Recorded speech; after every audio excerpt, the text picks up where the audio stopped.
नाश्ता करताना या 4 चुका कधीच करू नका. निरोगी आयुष्य गमावून बसाल. योग्य आहार न घेतल्यास हार्ट अटॅक, हृदयविकार, मधुमेह अशा एक ना अनेक समस्या वाढू शकतात. म्हणूनच सकाळी कसा आणि केव्हा नाश्ता करावा याबाबतचा सल्ला नक्कीच जाणून घ्या. दिवसाची सुरुवात नाश्त्याने केल्याने दिवसभर तुम्ही उत्साही राहता. सोबतच आरोग्याच्या अनेक समस्या कमी होण्यास मदत होते. नाश्ता हा गरजेचा आहे, परंतु धकाधकीच्या जीवनात अनेक जण घड्याळाच्या काट्यासोबत धावत असतात. वेळेअभावी अनेक जण नाश्ता टाळतात. वेळात वेळ काढून तुम्ही नाश्ता केला तरीही तो करताना चूक झाल्यास आरोग्यावर त्याचे परिणाम होतात. सकाळचा नाश्ता तुम्हाला एनर्जेटिक ठेवतो.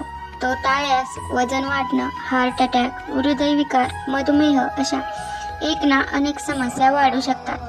म्हणूनच सकाळी कसा आणि केव्हा नाश्ता करावा याबाबतचा सल्ला नक्कीच जाणून घ्या.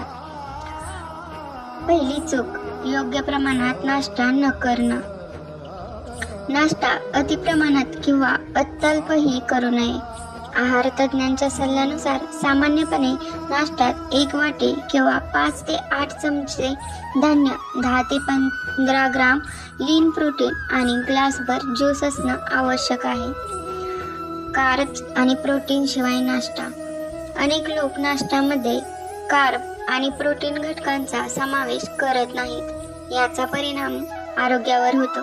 योग्य नाश्त्यामुळे शरीरात फॅट्स न वाढता एनर्जी म्हणजेच ऊर्जा टिकून राहण्यास मदत होते.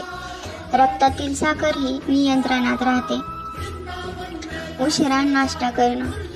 सकाळी कधीही नाश्ता करणं आरोग्याला फायदेशीर नाही. सकाळी उठल्यानंतर तासाभरात नाश्ता करणं अपेक्षित असतं. अनेकांना सकाळी घाईत खाणं किंवा खाल्ल्यावर लगेच पडणं जमत नसल्याने उशिरा नाश्ता करण्याची सवय लागते. परिणामी आरोग्य बिघडते. नाश्ता टाळणं. नाश्ता टाळल्यास त्याचा परिणाम तुमच्या आरोग्यावर होतो. त्यामुळे मेटाबॉलिझमचं कार्य बिघडतं. सोबतच यामुळे रक्तातील साखरेच्या प्रमाणात चढ उतार होण्याची शक्यता असते. नाश्ता केल्याने तुमच्या दिवसाची सुरुवात एनर्जेटिक होते. धन्यवाद.